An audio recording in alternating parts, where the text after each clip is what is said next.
And you talked to the president of Mexico, you already talked to Nicolas Maduro. Have you considered talking to the president of Colombia, who you call a drug dealer? No, I haven't really thought too much about him. He's been fairly hostile to the United States, and I haven't given him a lot of thought. He's going to have himself some big problems if he doesn't wise up. Colombia is producing a lot of drugs. They have cocaine factories that they make cocaine, as you know, and they sell it right into the United States. So he better wise up, or he'll be next. He'll be next too. And I hope he's listening. He's going to be next. All right, well, yesterday, President Donald Trump warned Gustavo Petro, the president of Colombia, that his country is in the crosshairs for US military intervention and he better wise up. Cenk, what am I missing? Is there oil in Colombia? Let's get your 2 cents. No, this one is just Trump being Trump. How dare you say anything about me? You have hurt my feelings. And my feelings are so much more important than American interests. So I might send good American men and women to go die there to protect my feelings from this dastardly foreign leader. And let's also, after we give you the facts of the story, talk about what has been our relationship in the past with Colombia. And are we just discovering that there might be drugs coming out of Colombia? We'll talk about that as well.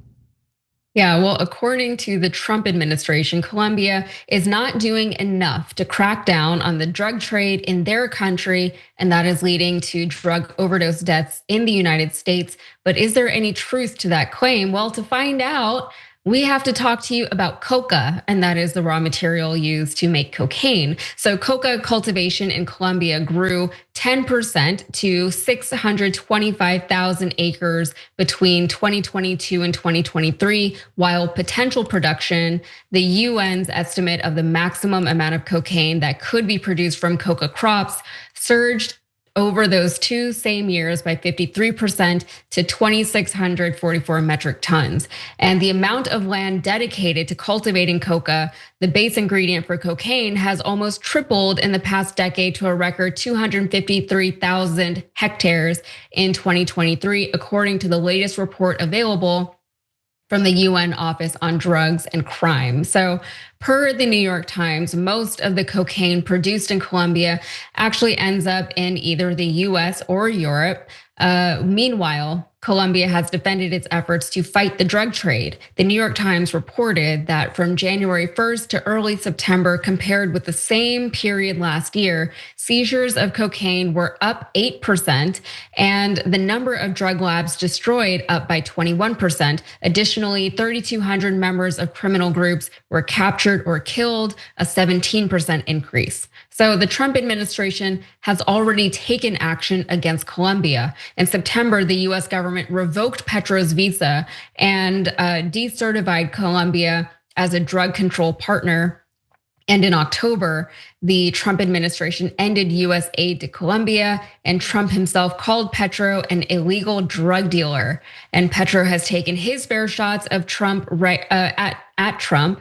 He refused to accept 2 deportation flights from the US, but he later backed down after Trump threatened tariffs and visa restrictions. Petro also stated that because of Trump's involvement with the Israeli government and its genocide in Gaza, Trump should be in prison and the US Army should turn its back on him. And as we mentioned, Petro has insisted his country is fighting the drug trade, but Petro is also on the record stating that cocaine should be legalized. He claimed that it's not worse than whiskey. By contrast, Petro pointed out that fentanyl, a contributor to the opioid crisis in the United States, is killing Americans, but it's not made in Colombia. Fentanyl was created as a pharmacy drug by North American multinationals, and those who used it became addicted, he said. But keep in mind that with all of this back and forth, it could all just be for show. Why? Because Petro is term limited and Colombia will hold new elections next year. So by next summer, Petro might just be out of Colombian government altogether. So like, what is it all for?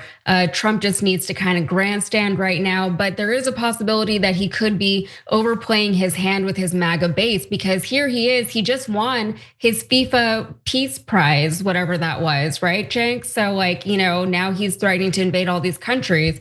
His people could be turning on him. What do you think? Yeah. So first of all, at least now we have a country that actually does have a significant drug trade. Before talking about Venezuela, still talking about Venezuela, and part of the reason why this is around is because Petro resisted the call to help in toppling the Venezuelan government. Venezuela barely has any drugs. It's a tiny amount of drugs coming out of there, no fentanyl. Colombia also doesn't have fentanyl, but Colombia has a significant amount of cocaine. Okay, and that's why he's talking about legalizing cocaine. Now, the reason that would help Colombia is one, that's a big export for them. Now, whether we want to do that is a totally different story, right? But also would legalize the trade so that it reduces the cartel violence, because then it becomes just a legal industry. So, but that's their business, not our business. So, did we just discovered that Colombia is producing a lot of cocaine? No, we've known that forever. You got the Cali cartel, Medellin, you got Pablo Escobar, you got this. Everybody knows that Colombia has been producing a ton of cocaine for a long time, but we've never threatened to invade them before. Why? Well, two reasons. One, they didn't insult Trump, so I guess feelings. Number two is, more importantly, although I don't think this is the biggest factor, I actually do think Trump feeling insulted is in this. That's why we're not really going to go to war with Colombia, because Trump can huff and puff, but he's got to have more of the government backing him to go to war. But the second factor is left wing versus right wing. When there were right wing leaders in Colombia who were definitely helping the drug trade, we're like, oh, it's good, we're good. They work with the CIA, and the CIA in Colombia ran drugs together.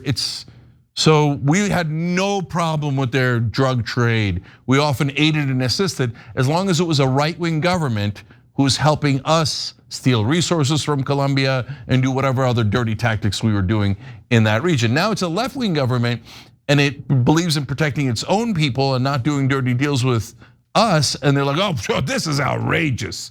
No, we need someone who's in favor of the drug trade, likes to work with cartels and the CIA back in office in Colombia. You know what TYT's always been about? Taking on the corrupt, greedy establishment. For us, it's the corporate media. We've been fighting that fight for over 20 years. For the cell phone industry, it's the same story. A handful of massive corporations ripping you off. That's why we're partnering with Noble Mobile. They're the only wireless company with the same mission as ours, to fight back. Their No Bull plan offers unlimited data for just $50 a month. But here's the best part. For any data you don't use, you get cash back. Real money you can spend however you want. Stop letting your unused data pad the pockets of billionaires. With Noble, you take control over your data. And by switching to Noble, you're directly supporting TYT in our mission of bringing you honest, independent news. So give Noble a try and make the switch today. Scan the QR code on the screen now, or visit go.tyt.com/plan. That's go.tyt.com/plan. So oftentimes the US government, including today and in this case, will tell you the exact opposite of what they actually mean. They've been working with those guys for a long, long time. Now all of a sudden they got a left winger in there who's trying to do the right thing. They're like, boo. Well, so that's part of why we have these hostilities. And it's also, and of course, a couple other small factors here. Well, I think they're small. Number one, Petro also spoke out against, here we go, you know what's coming, Israel. And he said when he was at the United Nations that maybe we should start a world army to go protect the Palestinians from the genocide of Israel. And Israel's like, that's it, Petro's gone, that's it. He's slightly insulted Trump, and the grave mistake of insulting Israel. So that's another reason why, but that's probably one of the smaller reasons in this context. And Yaz is right, Trump is now threatening multiple wars in Latin America alone, or South America alone. So let alone the bombing of Iran, let alone the fact that we don't have peace in Gaza or Ukraine. This ceasefire is totally fake. Israel's killed 350 people since, is constantly attacking, etc. And then on a lighter note, maybe Trump thought Petro, well, that's the beginning of petroleum. So maybe another reason to go. Well, but that's obviously a joke because Trump doesn't know the word petroleum. Yeah, Trump wants those petrodollars. That's all he hears when he hears the name. But it seems clear that, yeah, like MAGA is in a bit of an identity crisis right now.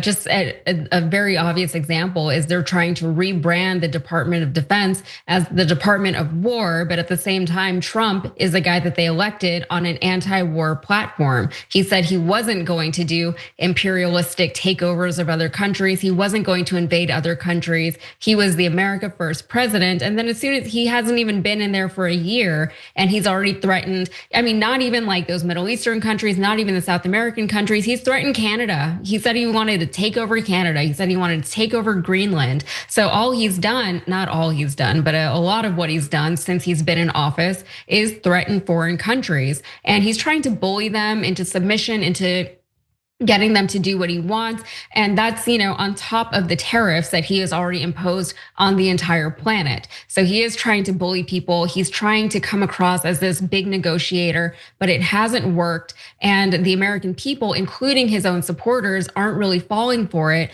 because there's only so much cognitive dissonance that somebody can tolerate, right? You can hear Trump telling people the economy is great, you're doing fine, but then you can see people, putting their groceries on credit cards and racking up their debt on, buy now, pay later schemes, all these things that they're seeing with their own lived experience. And Trump is saying that's not the truth. They're seeing that Trump, the guy who said that he was going to prioritize the United States and our citizens, they're seeing him continue to send money to places like Israel, to continue to focus on places like Venezuela, even going so far as to float the idea of regime change in Venezuela, and now just like threatening Colombia because the leader there has a big mouth and he won't stop talking about Trump and Trump doesn't like him. So, he has to play this balance between being that tough guy, because that is the image that he's built, and while also pretending to prioritize the American interest, because he's getting very frustrated that his own supporters even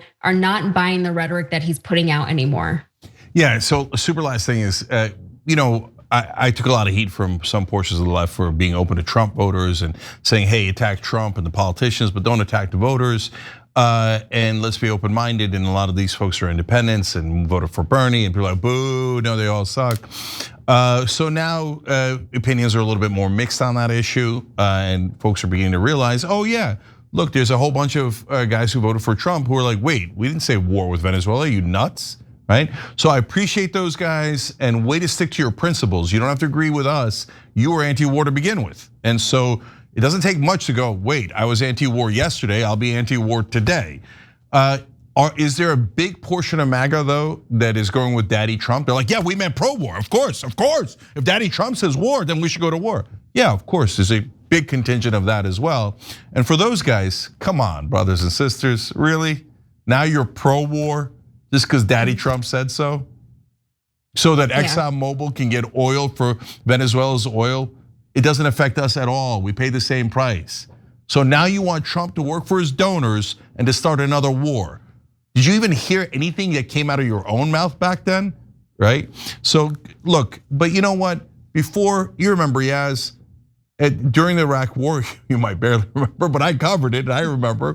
A huge percentage of the country, not just Republicans, nearly 70% were in favor because they thought Saddam Hussein had personally attacked us. It was a giant, giant lie. And now nearly 0% are in favor of the Iraq war. So even if you think, oh, it's a great idea, I'm now pro-war, trust me, 10 years from now, you'll be saying, I didn't want that war. Of course, that was a terrible idea. So just get there now and oppose the war, and let's not go in and get ourselves killed and cost ourselves all this kind of money for no reason other than making the donor class happy. Yeah, no, I do remember. I was very young when 9/11 happened and when we invaded Iraq, but I do remember paying enough attention and being like, why is like being very confused as to why anybody was supporting it because like Iraq, Saddam Hussein, they didn't attack us, right? It was very obvious. And my conclusion, even at the time, and I still believe this, is that the American people are so I shouldn't say the American people in general, but the people who believed it and supported it, didn't really understand the difference between all those countries over in the Middle East, right? They kind of saw it as a monolith. And I wonder if something similar is happening now because they are really just using the same playbook saying, oh, those are the people who are actually hurting us. It doesn't matter if they actually are the ones, but if that's what the government's saying, they're saying they have weapons of mass destruction somewhere. Just trust us. Just trust me, bro. They're there. And then the American people, for some kind of fear of whatever, even if it's fear of losing power on the world stage, perceived power, then they will support it. And it is interesting because especially in 2001 and 2003, whenever we invaded, there was a lot of where are the weapons of mass destruction, and we now, years later, decades later, have said, you know what, that was all a mistake. That was all a huge mistake, which should have been obvious from the beginning. But there was this whole rhetoric for a while about that was a mistake. And now here we are just a few years later about to do the exact same thing, using the exact same words, the exact same justifications, the exact same rhetoric, like all of it. It's so tedious. And yeah, like just get there faster. But they're not because they want the war because people are gonna make money off of it, so. Every time you ring the bell below, an angel gets his wings. Totally not true, but it does keep you updated on our live shows.